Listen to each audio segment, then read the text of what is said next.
Hola, ¿qué tal? Bienvenidos a Ciencias Virtuales. El día de hoy vamos a continuar con la materia de Cinemática y Dinámica 1322 de la Facultad de Ingeniería de la UNAM. El día de hoy vamos a ver 2.1 según la ley de Newton, y en esta ocasión es la cinética de la partícula. Y bueno, para empezar vamos a describir lo siguiente, que se trata de la primera ley de Newton. Bueno, dice la primera ley de Newton: todo cuerpo continúa en su estado de reposo o con velocidad uniforme en línea recta a menos que actúe sobre él una fuerza neta. Un cuerpo sobre el que no actúa una fuerza neta se mueve con velocidad constante, que puede ser cero, y aceleración cero también. Bueno, aquí tenemos una partícula que tiene a su disposición tres fuerzas al mismo tiempo: la fuerza 1, la fuerza 2 y la fuerza 3. Y tenemos nuestro sistema de referencia, que es el plano, que es X y Y. Y sabemos que la sumatoria de todas las fuerzas es igual a cero. Es una forma vectorial, mientras que la forma escalar o componentes es la sumatoria de todas las fuerzas en X igual a cero, y la sumatoria de todas las fuerzas en Y es igual a cero. Y bueno, en resumen, en esa primera ley de Newton, pues se trata de algo sumamente relacionado con lo que es la materia de estática. Estática se basa simplemente en la primera ley de Newton. Todo aquel problema que ustedes vean en esa materia, bueno, creo en este tiempo en el que se cursa esta materia, cinemática y dinámica, ya tendrían que haber cursado estática. Y bueno, ahí se ven pues obviamente las fuerzas en su mayor énfasis es cuando solamente hay un cambio de cierta parte de la posición. Ahí no, bueno, no se habla de velocidad ni aceleración, porque pues no tiene algún cambio pertinente en cuanto a las posiciones. Hay problemas que sí surgen ahí, pero pues no, en su mayoría pues es más que todo cuando están sin movimiento, o sea, es en reposo. Y obviamente pues aquí la segunda ley de Newton va a ser lo contrario al reposo, o sea, el movimiento. Y eso lo vamos a ver en las siguientes diapositivas. Primero vamos a definir también una propiedad que ya la habíamos visto en otras materias: masa, que se denota con una m minúscula. Es una propiedad intrínseca de la materia y se relaciona con la cantidad que contiene un sistema de fuerzas. Y bueno, en el sistema internacional se mide en kilogramos. Digamos que la masa es lo que, o bueno, la cantidad de materia que existe en el espacio. Ahora bien, el peso, que se escribe con una W minúscula, pues es, bueno, aquí no lo define como el peso de un sistema se relaciona con la fuerza gravitacional ejercida sobre dicho sistema. Su magnitud se determina por la aceleración de la gravedad, y bueno, se coloca un eje y arriba una flecha, que significa que es una cantidad vectorial. En el ámbito terrestre toma un valor del sistema internacional de 9.81 metros sobre segundo al cuadrado. Eso, bueno, es cuando está al nivel del mar. El peso de un sistema tomará valores diferentes según el marco de referencia, pues la fuerza gravitacional depende del lugar donde se haga la medición. Y bueno, se puede observar que el peso también se puede notar como masa por aceleración gravitatoria. Vamos a tener que dejar la ambigüedad del término cuando le dicen gravedad. Aquí vamos a llamarle aceleración gravitatoria, porque obviamente fluye, obviamente la parte en que un cuerpo en caída libre, pues, y obviamente también descartando cualquier índole de fuerza del aire, eh, va a caer con una cierta aceleración ese cuerpo. Y eso también depende de la altura donde se lleve a cabo pues la medición. En este caso, pues también aquí en la Ciudad de México, en CU, por ejemplo, es de 9.78. Puede ser con mayor decimales, pero pues se ha considerado hasta dos decimales, hasta centésimas, que es 78. Y obviamente 81 pues es para, obviamente, para el nivel del mar. Obviamente que sus unidades del peso son los newtons. Ahora vamos a denotar otros dos conceptos importantes, una que se llaman fuerza puntual y neta.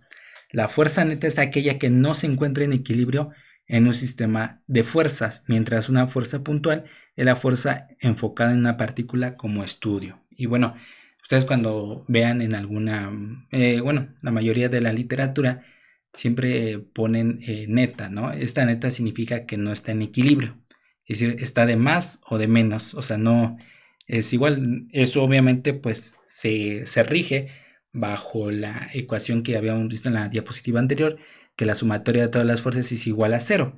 Ahí es cuando no está igual a cero, sino ya hay una descompensación de todo el sistema de fuerzas que están sobre una partícula. Ahora viene esto de la fuerza puntual, pues en un solo punto, en una partícula. La velocidad de aceleración instantánea, pues lo vuelvo a colocar porque van a ser importantes al momento de describir pues la segunda ley de Newton. Sabemos que la velocidad es la derivada del desplazamiento respecto al tiempo y la aceleración es la derivada de la velocidad respecto al tiempo. Y bueno, tenemos aquí una animación aproximada de, por ejemplo, que tenemos a la primera ley de Newton, donde tenemos una velocidad constante, ¿no? El auto se desplaza de izquierda a derecha de una manera en que su velocidad es constante.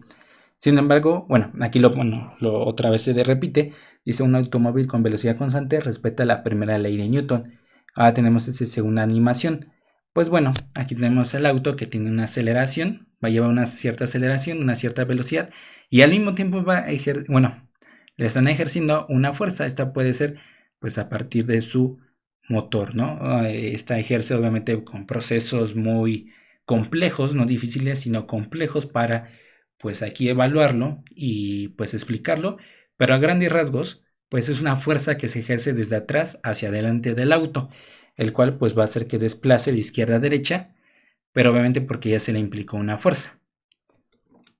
Un automóvil con un aumento de velocidad, tiene la existencia de aceleración es debido a una fuerza neta que genera una aceleración constante. Obviamente cuando está en reposo un auto pues no tiene ninguna fuerza que involucre que haya movimiento. Sin embargo, el motor a partir de ciertos procesos complejos genera esta fuerza haciendo que se desplace. Obviamente va aumentando la velocidad y cuando la velocidad pues ya no es como tal constante, sino ya puede ser variable, ya va a generar una aceleración ya sea constante o variable. Y bueno, eso lo vimos en la cinemática de la partícula. Una fuerza neta que actúa sobre un cuerpo hace que éste acelere en la misma dirección que la fuerza neta. Eso recuérdenlo bien. La fuerza va en la misma dirección que la aceleración.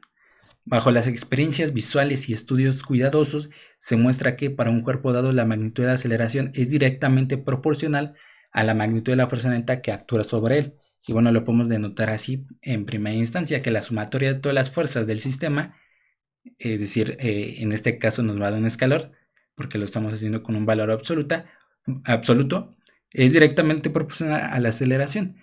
Igual a su magnitud de aceleración. Aquí quiere decir que entre mayor sea la fuerza, pues también será mayor la aceleración. Y esa proporcionalidad se va a convertir en una constante proporcionalidad. En este caso va a ser la masa, ¿ok? Y entonces pues también podemos dejar de esta forma. Bueno, despejan la aceleración. La aceleración es directamente proporcional a la fuerza, pero inversamente proporcional a la masa. Es decir, la aceleración va aumentando mientras que la masa va disminuyendo o viceversa, ¿no? Si va aumentando la masa, va aumentando la aceleración va disminuyendo. Y obviamente otra va en relación. Por ejemplo, tenemos estas dos formas de expresarlo con unas personas, una persona que tenga su peso normal, pues por ejemplo, cuando esa persona va corriendo, la persona delgada va corriendo, va a tener mayor aceleración, porque va a tener mayor fuerza muscular y obviamente una masa menor, ¿no? Mientras que una persona que tenga sobrepeso u obesidad, pues obviamente esta no tiene demasiada fuerza muscular, sino tiene mayor masa, obviamente debido a la grasa que pues tiene esa persona y por lo tanto va a hacer que tienda a menor aceleración. Por ejemplo, en una competencia de atletismo, por ejemplo, pues obviamente no va a ganar una persona que es con obesidad que con una persona delgada. Y bueno, la segunda ley de Newton dice, si una fuerza externa neta actúa sobre un cuerpo, este se acelera. La dirección de la aceleración es la misma que la de la fuerza neta. El vector de la fuerza neta es igual a la masa del cuerpo multiplicada por su aceleración.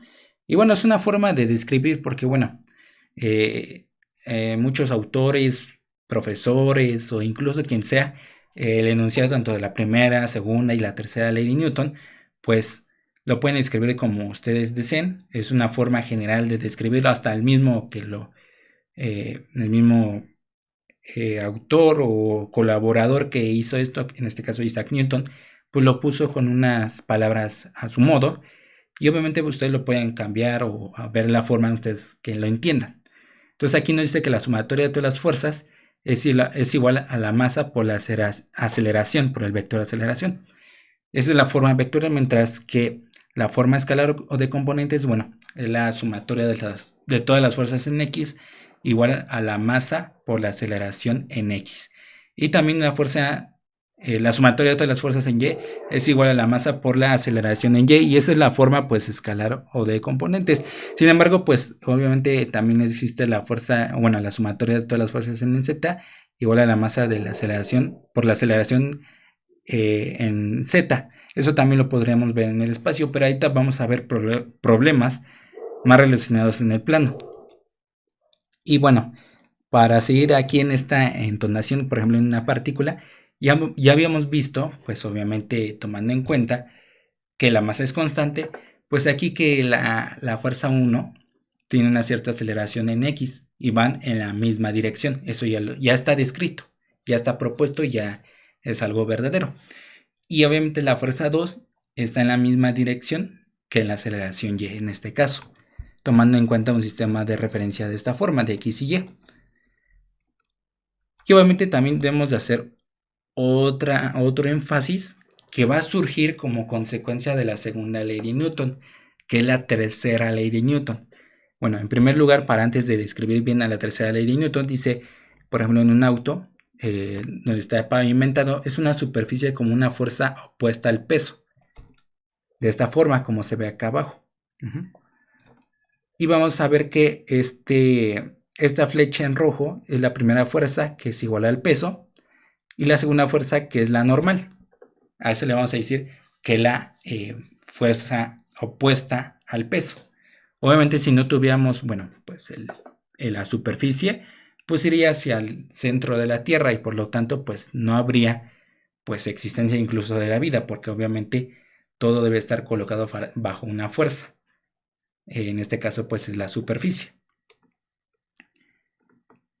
Y pues obviamente se describe nuevamente como consecuencia de la segunda ley de Newton, surge una tercera ley de Newton, debido a un par de fuerzas llamadas acción y reacción. La tercera ley de Newton dice, la fuerza que ejercemos sobre el cuerpo tiene dirección opuesta a la que el cuerpo ejerce sobre nosotros. Los experimentos indican que al interactuar dos fuerzas, las fuerzas que ejercen mutuamente son iguales en magnitud, pero opuestas en dirección. Y entonces, pues un enunciado más formal, más elegante: si un cuerpo A ejerce una fuerza sobre el cuerpo B, una acción, entonces el cuerpo B ejerce una fuerza sobre el cuerpo A, una reacción. Estas dos fuerzas tienen la misma magnitud, pero dirección opuesta, y actúan sobre cuerpos diferentes. Y entonces, pues ahí tenemos de nuevo, pues el diagrama. Entonces, obviamente dentro del peso va a tener una fuerza tenemos el peso, que es la fuerza de acción, mientras que el otro es de reacción, que es la normal, que se escribe con una n minúscula. Esto, bueno, lo pueden escribir tanto como n mayúscula como n, pero sin embargo, por ejemplo, cuando queremos describir algunas simplificaciones, va a tener, por ejemplo, n mayúscula, y obviamente pues los newtons también están en n mayúscula. Entonces se va a confundir, se va a ver un poco ambiguo el describirlo de esa forma. Entonces vamos a dejarlo con una n minúscula. La fuerza normal también la podemos describir como es una fuerza de reacción que ocurre entre un cuerpo y la superficie donde se encuentra. La fuerza normal es un vector que siempre, aquí deben recordar esto, que siempre es perpendicular a las superficies que están en contacto. Así sea obviamente en horizontal, en vertical, pero obviamente pues el objeto donde esté en vertical esté sobre la superficie, no en caída libre. Y también obviamente si está en un plano inclinado también es lo mismo. Esa fuerza normal siempre, pero siempre va a ser perpendicular a la superficie en donde esté en contacto. Y bueno, pues aquí también tenemos en el anterior fue un contenido, digámoslo así, vertical, mientras este es horizontal. también tenemos una superficie. Esa superficie contiene rugosidades microscópicas o macroscópicas. Sabemos que no todo, absolutamente todo, no está completamente liso, es decir, que no tenga irregularidades, ya sea microscópicas o macroscópicas. Por ejemplo, aunque sea en un lugar pavimentado que lo vean muy liso, pero de todas maneras tiene pues algunas rugosidades, obviamente menores que por ejemplo en un lugar donde hayan los famosos baches. Obviamente estos pues tienden a que haya mayor rugosidades, o bien en una superficie como en una mesa, pues lo mismo, ¿no? Uno piensa que una mesa muy lisa ya es completamente que no tiene rugosidades microscópicas, pero sí las tiene, pero son muy bajas, o sea, es decir, casi nulas, pero no hay una forma de llegar a lo perfecto. En este caso hacemos como una amplificación y tenemos, por ejemplo, en esta representación, pues esas pequeñas rugosidades o grandes rugosidades. Y obviamente tenemos la fuerza 1. Puede ser una fuerza que tiene el objeto hacia adelante, que le vamos a llamar la fuerza 1P. Pero esto es en el contenido X o el contenido, pues obviamente horizontal. Y esta, que parece una F cursiva, es la fuerza de fricción. Es la fuerza que se va a poner a la fuerza de, obviamente en este caso hacia adelante en X, es decir, por convención a la parte positiva, y la otra va hacia las negativas. Es decir, en este caso pues va a ser otra fuerza. Como la normal existe con el peso, pues aquí si es que existe, también eso debemos de considerar. Si existe una fuerza hacia adelante, es decir, P, va a haber una hacia la otra dirección, que va a ser F. Fuerza de fricción es una fuerza causada por las irregularidades en las superficies de dos cuerpos en contacto. La fuerza de fricción es un vector que siempre es tangente a las superficies en contacto y siempre se opone al movimiento. Eso también es importante porque la fricción, cuando decimos tangente, es que toca un solo punto. ¿Ok? Y entonces pues aquí hay que recordar dos cosas: que obviamente la fuerza normal es perpendicular a la superficie, mientras que la fuerza de fricción es tangente a la superficie de contacto. ¿Ok? Y lo tenemos de una forma más explícita. Pues obviamente aquí tenemos a la fuerza normal y a la fuerza de fricción, que van de esta forma, debido a que esta es una fuerza de contacto. Y obviamente digamos, poniendo de forma vectorial sus componentes, tenemos aquí en Y y en X. Por eso este va a ser negativo y este va a ser positivo.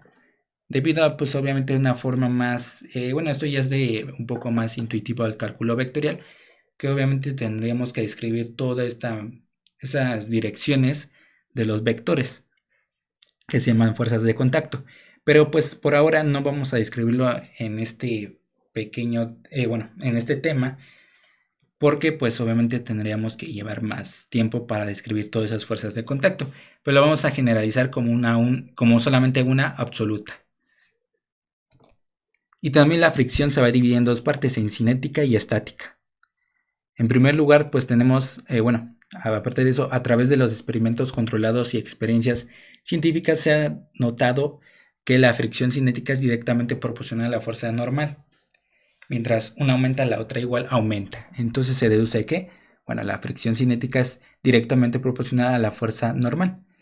Y en este caso, pues esa constante de proporcionalidad se va a convertir pues es una letra del alfabeto griego, que es mi o mu, y significa que es el coeficiente de fricción cinética. También, la fricción cinética se va a manejar en newtons también. El coeficiente de fricción cinética es adimensional porque pues al momento de generalizar pues su análisis dimensional va a quedar newton entre newton y eso nos da a 1, por lo tanto es adimensional. La fricción estática, esta la vemos más obviamente, propiamente en estática, la materia, es la fuerza mínima a vencer para que un cuerpo comience a tener movimiento. Esto es muy importante, ya que pues esto vamos a notar hasta cuándo va a tener movimiento. Esa fricción estática debe ser menor o igual al coeficiente de fricción estática por en este caso es la fuerza normal. Mientras que la fricción cinética, una vez vencida la fricción estática, surge una fuerza para continuar el movimiento. Y tenemos esto. Bueno, es lo mismo de aquí repetido, nada más que una forma más elegante de escribirlo. Y entonces, por lo tanto, pues ya tenemos pues ya las 4 fuerzas que en su mayoría de los problemas se van a tener que resolver. Una fuerza de fricción, una fuerza P que puede existir o no existir, una fuerza normal y el peso propiamente. Y bueno, hasta aquí se ha terminado el video. Nada más necesitamos que le den like, se suscriban, compartan, comenten y sobre todo que le den clic a la campanita para que les llegue cada vez la notificación cuando subamos algún video en el canal. Y si no, nos vemos en el próximo video. Hasta luego.